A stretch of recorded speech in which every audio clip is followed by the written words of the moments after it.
Dan kita akan masuk pada sahabat yang mulia yang mengumpulkan, yang menjadi tim ketua untuk mengumpulkan Quran. Dia adalah sahabat yang mulia Zaid ibnu Sabit al-Ansari. Zaid bin Sabit al-Ansari radhiyallahu an. Berkata al-muallifu rahimahullah ta'ala, nahnu fi sanati tsaniyah lil hijrah. Kita akan kilas balik ke tahun kedua daripada hijriyah, daripada hijrah Nabi sallallahu alaihi wasallam. Jadi tahun kedua setelah hijrah Nabi sallallahu alaihi wasallam. Dan Madinah waktu itu di tahun kedua, ya, begitu sibuknya. Karena tahun itu, tahun kedua adalah tahun di mana Rasulullah siapkan satu perang perdana. Ini perang Badar. Ya, dan Rasulullah sallallahu alaihi wasallam beliau sebagai komando perangnya mempersiapkan daripada pasukannya. Dan di tengah daripada hiruk pikuknya ataupun kesibukan untuk menyiapkan perang Badar di tahun kedua, di antara barisan orang-orang yang mereka bersiap-siap untuk berjihad bersama Rasulullah sallallahu alaihi wasallam di Badar, muncullah seorang bocah, ya, laki-laki yang umurnya tidak genap 13 tahun, belum sampai 13 tahun. Yatawahhaju dzukaan au zakaan wa fitnatan. Dari anak tersebut nampak wajah-wajah kecerdasan dan juga kecerdikan dan juga kedewasaan. Jadi 13 tahun tapi memiliki, dari wajahnya sudah nampak dia anak cerdas dan juga anak yang mandiri. Subhanallah. Dia adalah Zaid ibnu Sabit. Wa fi yadihi sayfun yusawihi fi tuli aw yazidu anhu qalila. Dan anak tersebut, Zaid bin Sabit ini yang masih bocah, yang belum selesai 13 tahun, belum genap 13 tahun, di tangannya ada pedang. Yang mana pedangnya ini tingginya hampir sama dengan tinggi dia. Ya. Wa dana min Rasulillah sallallahu alaihi wasallam. Maka dia mendekat kepada Rasulullah sallallahu alaihi wasallam. Wa qala, "Ju'iltu fidaka ya Rasulullah." Ya Rasulullah, aku jadikan diriku sebagai penebusmu. Ya. Idzan li an akuna ma'aka wa ujahid a'da Allahi tahta rayatika. Izinkan aku ya Rasulullah untuk bersamamu, untuk berjihad bersamamu, untuk memerangi musuh-musuh Allah di bawah komandomu. Subhanallah.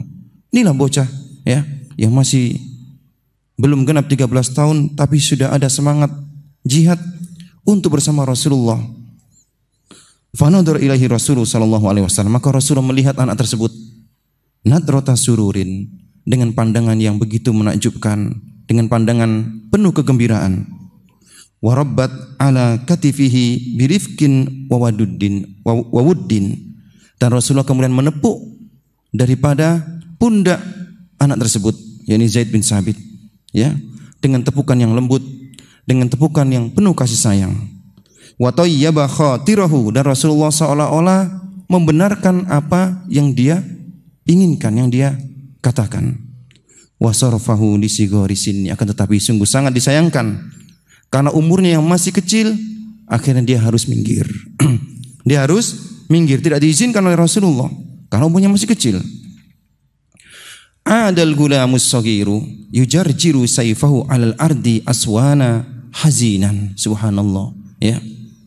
Akhirnya Zaid bin Sabit kecil ini dia kembali dalam kondisi bersedih, kesedihan yang begitu dalam, sampai dia torehkan pedangnya di atas tanah sambil menundukkan pandangannya dengan penuh kesedihan.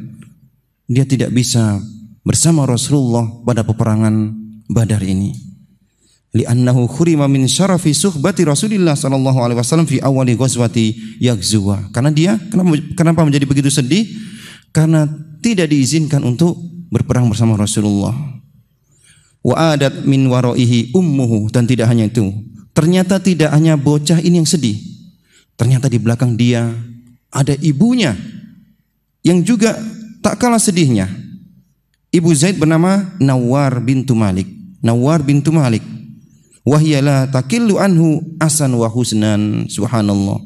Ketika melihat anaknya ini tidak diizinkan oleh Rasulullah untuk bergabung dalam pasukan Badar, perang Badar, maka ibunya turut sedih sebagaimana kesedihan anaknya. Faqad kanat tatamanna an taktakhila ainaha bi ru'yati gulamiha wa huwa yamdi ma'ar rijali mujahidan tahta rayati Rasulillah. Sungguh cita-cita ibu yang mulia ini, cita-cita yang tidak pernah dibayangkan oleh para ibu sekarang. Ibu Zaid bin Sabit ingin melihat anaknya itu bersama Rasulullah, ikut terhitung sebagai pasukan Rasulullah pada peperangan pertama ini, yang disebut Yaumul Furqan, perang pembeda antara yang hak dan yang batil. Dan para sahabat Badar, mereka memiliki kedudukan di antara sahabat-sahabat yang lainnya. Mereka orang-orang yang ikut perang Badar, mereka memiliki kedudukan, diperhitungkan. Wa kana ta'mulu fi an yahtallal makana allati kana minal muntadar an yakhda biha abuhu ladar Rasulillah sallallahu alaihi wasallam. Dan sang ibu ini berangan-angan sekali bahwasanya Zaid bin Sabit yang masih bocah ini ingin menggantikan posisi bapaknya yang sudah meninggal. Ingin menggantikan agar dia itu ikut bersanding dengan Rasulullah sallallahu alaihi wasallam dalam perang perdana ini. Lakinnal gulam al-ansari hina wajada annahu qad akhfaqa fi an yahdha bitaqarrub ila Rasulillah sallallahu alaihi wasallam fi hadzal majal li zighari sini. Akan tetapi Zaid bin Sabit tidak putus asa, ya. Dia mencari cara bagaimana dia tetap bisa dekat dengan Rasulullah, menjadi orang-orang yang diperhitungkan oleh Rasulullah. Dia mencari cara yang tidak ada hubungan dengan umur. Kalau dalam perang ada hubungan dengan umur, dia masih kecil, maka tentu Rasulullah akan tolak, ya. Maka dia berpikir apa, posisi apa yang bisa membuat dia dekat dengan Rasulullah sallallahu alaihi wasallam. Naam, subhanallah. Maka dzalikal majal huwa majalul ilmi wal khib. Akhirnya dia temukan ada satu posisi yang ini tidak ada hubungannya dengan umur dia, yaitu dengan ilmu dan juga hafalan. Dengan ilmu dan hafalan. Ternyata Zaid bin Sabit adalah anak yang cerdas, yang dia sudah dilatih oleh umminya untuk menghafal Quran. Fadakaral gulamu fikra li ummihi. Maka Zaid bin Sabit kecil ini mengungkapkan, ya, idenya kepada umminya. Wahai ummi, ya, untuk kalau saya harus berdekat dengan Rasulullah melalui cara perang, tentu Rasulullah tidak akan izinkan. Salah satunya cara yakni dengan ilmu, dengan Quran, dengan hafalan Qurannya. Maka ibunya pun menyetujuinya, dan ibunya kemudian mengumumkan dan memberitahukan kepada kaumnya Al-Ansar, orang-orang Ansar, tentang keinginan daripada anaknya, dan kaumnya, tokoh-tokoh daripada Ansar menyetujuinya, ya. Kemudian berangkatlah tokoh-tokoh Ansar ini menghadap Rasulullah sallallahu alaihi wasallam. Ya Nabi Allah, wahai Nabi Allah, hada ibnuna Zaid ibnu Sabit. Ini adalah anak terbaik kami, namanya Zaid bin Sabit, ya. Yahfadu sab'a asrata suratan min kitabillah. Dia telah menghafal 17 surat daripada kitabullah. Wa yatluha sahihatan kama unzilat ala qalbik. Dan dia telah membaca dengan sahih, dengan fasih, sebagaimana Quran itu turun ke hati sanubarimu. Subhanallah. Ya, ini merupakan tazkiyah, rekomendasi daripada orang-orang Ansar kepada Zaid bin Sabit yang masih bocah. Wa huwa fawqa dzalika hadikun yujidul kitab wal qiraah. Tidak hanya itu, dia tidak hanya hafal Quran, tapi dia salah satu anak yang bisa baca dan bisa tulis, yang begitu sedikitnya orang-orang yang bisa baca dan bisa tulis waktu itu, dan termasuk Zaid bin Sabit yang kecil ini. Wa huwa yuridu an yataqarraba bidzalika ilaika wa an yalzamaka. Dan dengannya itu, dengan kemampuan yang dia miliki, dengan hafalan Qur'annya dan juga dengan kemampuan baca tulisnya, dia ingin dekat dengan kamu, dengan engkau wahai Rasulullah. Dia ingin menjadi bermulazamah, ya, dekat dengan Anda. Fasma minhu idza syi'ta. Kalau Anda mau wahai Rasulullah, silakan cek, silakan buktikan, ya, kemampuan yang dimiliki oleh anak ini Zaid bin Sabit. Subhanallah. Sami'ar Rasulul Karim sallallahu alaihi wasallam minal gulami Zaid bin Sabit ba'dan mimma yahfad. Maka Rasulullah tes dia. Rasulullah suruh membaca ya beberapa surat ayat yang sudah dia hafal. Dan ingat waktu itu ya Quran masih belum 30 juz, masih di tahun kedua Hijriyah. Ya. Fa idza huwa musrikul adai. Subhanallah. Kemudian Zaid bin Sabit membaca dengan bacaan yang begitu indahnya, dengan bacaan yang fasih, mubinun nutki, dengan bacaan yang jelas. Padahal waktu itu umurnya masih belum genap 13 tahun. Tala'la'u kalimatul Quran ala safataihi, seolah-olah rangkaian daripada kalimat-kalimat daripada Quran yang keluar daripada lisannya bagaikan yakni sinar, sebagaimana sinarnya bintang-bintang ketika di malam hari. Subhanallah. Summa inna tilawatahu tanummu ala ta'assuri bima yatlu. Dan juga bacaan daripada Zaid bin Sabit ini, bacaan yang memberikan asar, memberikan pengaruh daripada jiwa-jiwa waktu itu. Wa wafaqatuhu tadullu ala wa'yin, dan bagaimana dia membaca berhenti, wakaf dan ibtida'nya, kapan dia berhenti di satu ayat dan kapan dia melanjutkan ayat tersebut, menunjukkan pahamnya dia dengan Quran tersebut. Jadi dia hanya baca, dia juga paham kapan dia berhenti, kapan dia lanjut. Subhanallah. Karena bagusnya pemahaman daripada Zaid bin Sabit tentang Quran ini. Fasurra bihi Rasulullah sallallahu alaihi wasallam, maka Rasulullah menjadi gembira. Wajah beliau menjadi senang. Id wajadahu fauqa ma wasafuhu. Karena Rasulullah lihat anak ini melebihi daripada apa-apa yang sudah diberitakan oleh kaumnya. Lebih daripada itu ternyata.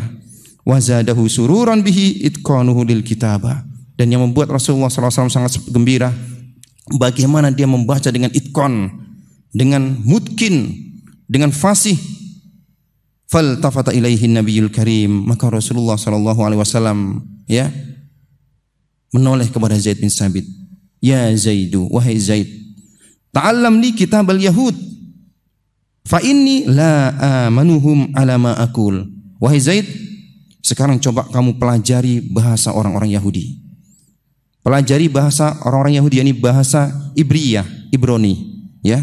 Karena sungguh aku tidak merasa aman dari mereka terhadap apa-apa yang aku katakan. Maksudnya antara Rasulullah dengan orang Yahudi, ya, ingin ada penerjemah, ingin ada di antara sahabat-sahabat Rasulullah yang dia paham bahasa Ibrani.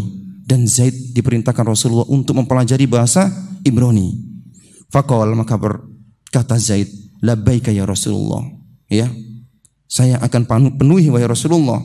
Wa akabba min tawihil alal ibriyah, maka dia mempelajari bahasa Ibrani atas perintah Rasulullah. Hatta khadakoha, sampai dia menjadi mahir. Fi waktin yasirin, dengan waktu yang sedikit, dengan waktu yang tidak lama, dia mempelajari bahasa Ibrani dan dia menjadi mahir.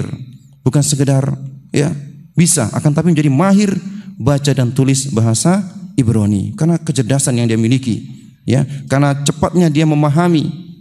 Wa ja'ala yaktubu hali Rasulillah sallallahu alaihi wasallam, maka jadilah angan-angan dia, cita-cita dia terpenuhi.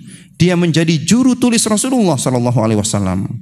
Dia menjadi turjuman, penerjemah antara Rasulullah dengan orang-orang Yahudi. Ketika datang surat-surat dari para Yahudi kepada Rasulullah, Zaid bin Sabit yang membacakannya. Demikian juga ketika Rasulullah ingin mengirim surat kepada orang-orang Yahudi, Zaid bin Sabit yang menuliskannya. Subhanallah. Tidak hanya itu, Rasulullah SAW perintahkan kepada Zaid bin Sabit untuk mempelajari bahasa Suryaniyah. Bahasa Suryaniyah, yakni bahasa orang-orang Syam, ya. Dan dia cepat mempelajarinya. Inilah orang-orang yang Allah Ta'ala berikan kecepatan dia untuk mempelajari bahasa. Dengan ketekunan dan juga kesabarannya, maka Zaid bin Sabit menguasai bahasa tersebut dengan waktu yang tidak lama. Kemudian ikhwatin menakan Ta'ala, fa asbahal fata Zaid bin Sabit turjumana Rasulullah sallallahu alaihi wasallam. Maka pemuda ini atau bocah yang sudah mulai beranjak dewasa ini, ya, sudah resmi menjadi penerjemah Rasulullah sallallahu alaihi wasallam. Cita-citanya terkabul, ya. Dia menjadi orang yang dekat dengan Rasulullah, menjadi penerjemah Rasulullah. Walaupun dulu ketika perang Badar dia ditolak oleh Rasulullah karena masih kecil. Subhanallah. Walamma stawsaqan Nabi sallallahu alaihi wasallam min rasanati Zaid wa amanati. Ketika Rasulullah melihat bagaimana kecerdasan Zaid dan bagaimana kecepatan pemahamannya dan juga bagaimana amanahnya, wa diqqatihi wa fahmihi, dan bagaimana ketelitihannya, i'tamanahu ala risalati samai ilal ard, maka beliau diberikan amanah untuk menulis wahyu yang datang daripada langit. Ya, kalau selama ini hanya menulis untuk kabilah-kabilah, ya, menulis surat menyurat ke orang-orang Yahudi, ke orang-orang Sam, sekarang lebih hebat lagi. Dia menjadi juru tulis wahyu, kalamullah yang datang dari langit. Fakana idza nazala syai'un minal Qur'an ala qalbihi ba'asa ilaihi yad'uhu. Ketika turun wahyu kepada Rasulullah sallallahu alaihi wasallam, maka Rasulullah manggil Zaid. Uktub ya Zaid, tulis wahai Zaid. Fayaktuhu, maka Zaid pun menulis. Ya, setiap ada wahyu sudah tulis Rasulullah, dia tulis. Faida bi Zaidin sabit yatalaqqal Qur'an an Rasulillah sallallahu alaihi wasallam anan fa anan. Maka jadilah Zaid sejak saat itu, ya, menulis Quran wahyu yang datang kepada Rasulullah sedikit demi sedikit, waktu demi waktu. Fayanmu ma'a ayat. Jadi seolah-olah Zaid itu dewasa bersama dengan turunnya Quran. Subhanallah. Ya, setiap wahyu yang turun, Rasulullah SAW perintahkan Zaid untuk menulis, maka dia tulis. Dan waktu ini terus berjalan, maka menjadi dewasanya Zaid bin Sabit bersama turunnya Quran. Maka tidak heran Zaid bin Sabit menjadi qori'nya umat ini, gurunya Ibnu Abbas, Abdullah Ibnu Abbas. Subhanallah, mengambil ilmu daripada Zaid ibnu Sabit radhiyallahu an. Wa idza bil fatah mahdudu yatakhassasu bil Quran. Maka jadilah Zaid bin Sabit, ya, seorang pemuda yang takhasusnya dengan Quran. Dengan Quran, dia hidup dengan Quran, tumbuh dewasa dengan Quran. Wa yakdu al marji al awal atau al marji al awal fihi li ummati Muhammad ba'da wafati Rasulullah sallallahu alaihi wasallam. Setelah wafatnya Rasulullah, maka jadilah Zaid ini, ya, rujukan pertama dalam masalah Quran. Rujukan pertama dalam masalah Quran. Para khulafaur rasyidin ketika menghadapi masalah-masalah yang pelik, pasti melibatkan Zaid untuk bermusyawarah. Pendapat Zaid itu diperhitungkan karena ilmunya. Fakana ra'sa man jama'ahu kitaballahi fi ahdi Siddiq. Dan di era khalifah daripada Abu Bakar As-Siddiq, maka Zaid bin Sabit ini sebagai ketua untuk mengumpulkan Quran, ketua tim yang ditunjuk untuk mengumpulkan Quran. Wa tawali ataman wahadu masakhifahu fi zaman Utsman. Dan di zaman Utsman, jadi pengumpulan Quran ada dua, ya, ada dua fase. Yang pertama di zaman Abu Bakar, yang kedua di zaman Utsman, untuk mengumpulkan Quran dalam satu mushaf, ya, dalam satu mushaf atau disebut sebagai mushaf Utsmani. Dan Zaid juga, ya, yang menjadi aktor, yang menjadi pemeran pertama, ketua tim untuk mengumpulkan Quran dalam satu mushaf di zaman Utsman ibn Affan. Afa ba'da hadhil manzila manzilatun tasmu ilaihal himam.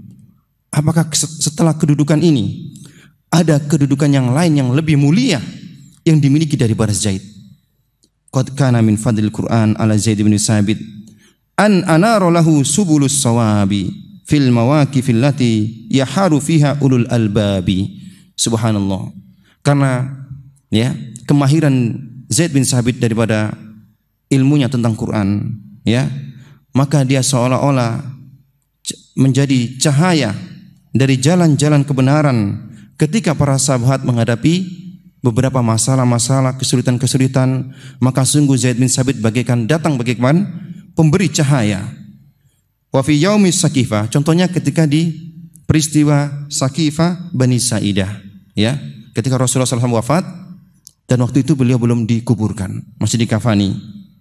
Maka kaum muslimin waktu itu berkumpul di Sakifah Bani Sa'idah dan hampir-hampir terjadi perselisihan antara kaum Muhajirin dan Ansor. Mereka berembuk berkumpul untuk menentukan siapa yang akan menjadi pengganti Rasulullah untuk memimpin umat ini, ya. Qala al-muhajirun, berkata orang-orang muhajirun, fina khilafah Rasulillah wa nahnu biha aula.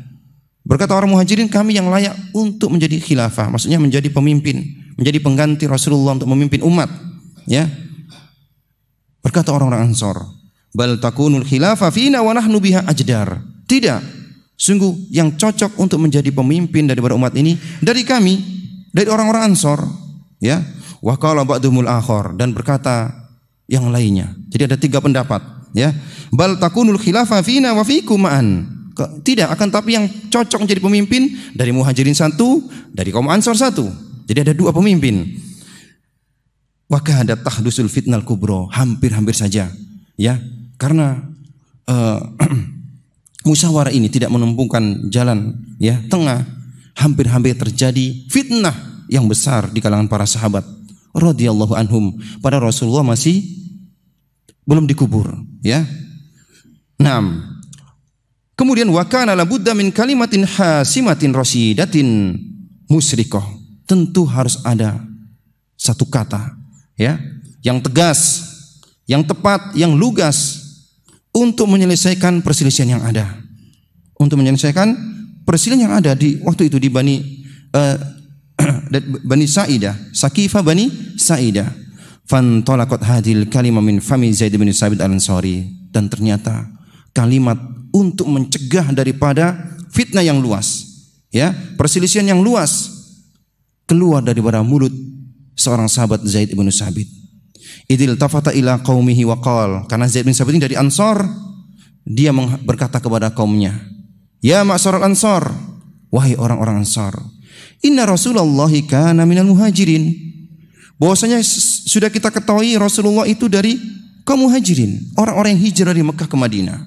Fayakunu khalifatu muhajiran mislahu, dan tentunya yang menjadi pemimpin khalifah pengganti beliau memimpin umat ini dari yang semisal daripada Rasulullah, yakni dari kaum muhajirin. Wa inna kunna ansarullah. Setelah Zaid bin Sabit ini memberikan, ya, wawasan kepada kaumnya bahwasanya Rasulullah itu dari kaum muhajirin, tentunya yang menjadi pengganti beliau dari kaum muhajirin. Dan tidak hanya itu, ya, Zaid bin Sabit menyebutkan bagaimana keutamaan orang-orang Ansar. Wa inna kunna ansarullah, dan sudah kita ketahui sesungguhnya kita ini adalah ansarullah, orang-orang Ansar yang menolong agama Allah.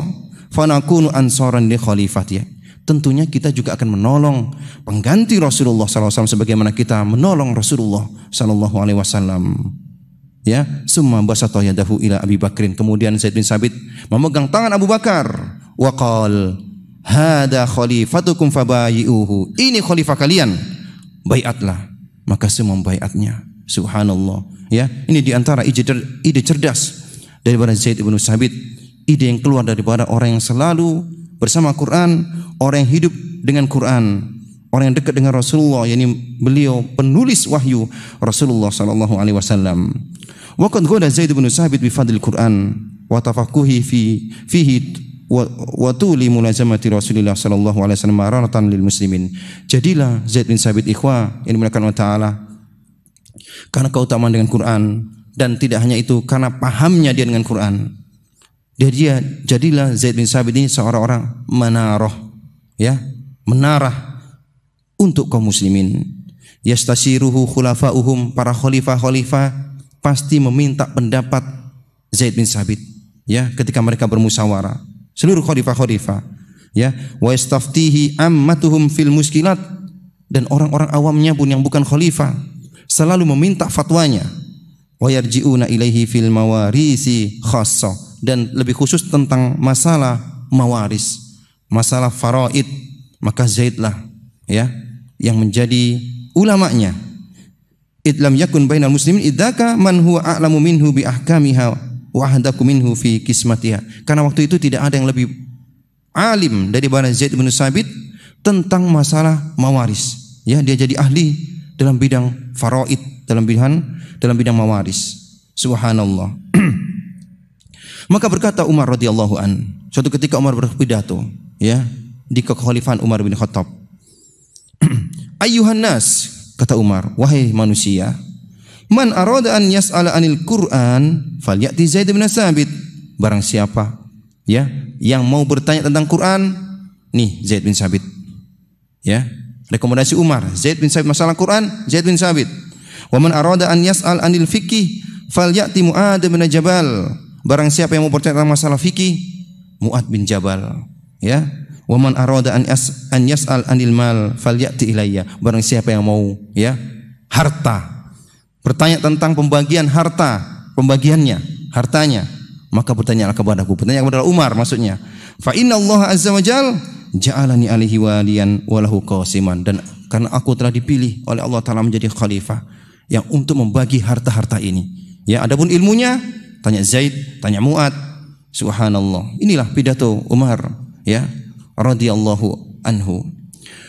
Walaqad arafatul labul ilmi minas sahaba wa tabi'in li Zaid bin Sabit qadrahu. Dan para talibul ilmi waktu itu, siapa mereka talibul ilmi waktu itu? Para sahabat dan juga para tabi'in senior ya. Mereka menjadi talibul ilmi Zaid bin Sabit. Subhanallah. Dan mereka tahu bagaimana kedudukan dan keilmuan Zaid bin Sabit ya, dan bagaimana keilmuannya. Fahuna dza bahrul ilmi Abdullah ibn Abbas. Dulu kita sudah cerita tentang Abdullah bin Abbas ya, habrul ummah, bahrul ilmi, kiainya umat ini, ulamanya umat ini Abdullah bin Abbas ya, mengambil ilmu daripada Zaid bin Sabit ya. Suatu ketika Zaid bin Sabit ini naik kuda ya, naik kuda. Kemudian Abdullah bin Abbas melihat gurunya ini Zaid bin Sabit naik kuda. Segera dia ya memegang kuda tersebut dan memegang tali kekangnya untuk dituntunnya ya. Maka berkata Zaid bin Sabit, "Da'anka ya bena ammi Rasulillah." Biarkan wahai anak paman Rasulullah ya. Janganlah seperti itu, janganlah terlalu hormat maksudnya. Qala Ibnu Abbas, berkata Abdullah bin Abbas, "Hakadha umirna an naf'al bi ulama'ina." Seperti inilah kami diajari untuk ikram dengan ulama-ulama kami. Subhanallah ya. Ketika Zaid bin Sabit naik ke kudanya, segera Ibnu Abbas memegang ya tali kekang kudanya untuk menuntunnya, menunjukkan ikramnya kepada Zaid bin Sabit. Maka Zaid bin Sabit merasa sungkan. Dia adalah ahlul bait Rasulullah, anak paman Rasulullah ya. Jangan seperti ini. Maka Zaid bin Sabit pun turun ya. Arini yadaka, berikan tanganmu wahai Ibnu Abbas. Fa akhraja Ibnu Abbas yadahu lahu. Maka Ibnu Abbas memberikan tangannya ya. Famala alaihi Zaid wa qabbalaha. Maka Zaid pun memegangnya dan menciumnya ya. Hakadha umirna an naf'al bi ahli baiti nabiyina sallallahu alaihi wasallam. Berkata Zaid bin Sabit, seperti inilah kami diperintahkan untuk menghormati ahlul baiti Rasulullah sallallahu alaihi wasallam. Subhanallah. Walamma lahiqa Zaid bin Sabit bi jiwari Rabbi. Ketika Zaid bin Sabit ikhwa telah meninggal ya, bakal muslimuna bi mautil ilmi alladhi uriya ma'ahu. Sungguh kaum muslimin waktu itu menangis ya, karena ketika wafatnya Zaid seolah-olah terpendamlah ilmu ya dalam jasadnya. Seolah-olah tidak hanya jasad Zaid yang wafat, seolah-olah ada ilmu yang turut pergi yang ada dalam jasadnya. Faqala Abu Hurairah, berkata Abu Hurairah radhiyallahu an, al yauma mata habru hadil ummah. Hari ini telah wafat ulama daripada umat ini ya, turjuman Rasulullah, penerjemah Rasulullah, katibu Rasulillah, dan juga penulis wahyu Rasulullah. Wa asa an yaj'alallahu fi ibni Abbasin khalafan minhu.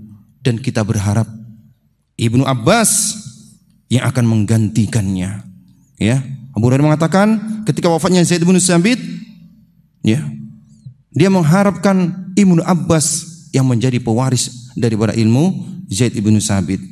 Warasahu syairu Rasulillah Hasan ibnu Sabit. Maka ketika wafatnya Zaid bin Sabit, maka penyair Rasulullah Hasan bin Sabit ya, warasa nafsahu ma'ahu, dia membuat bait-bait kesedihan. Faman lil qawafi ba'da Hasana wa bnihi. Siapa lagi yang bisa membuat sajak-sajak indah setelah Hasan dan anaknya? Wa man lil ma'ani ba'da Zaid bin Sabiti.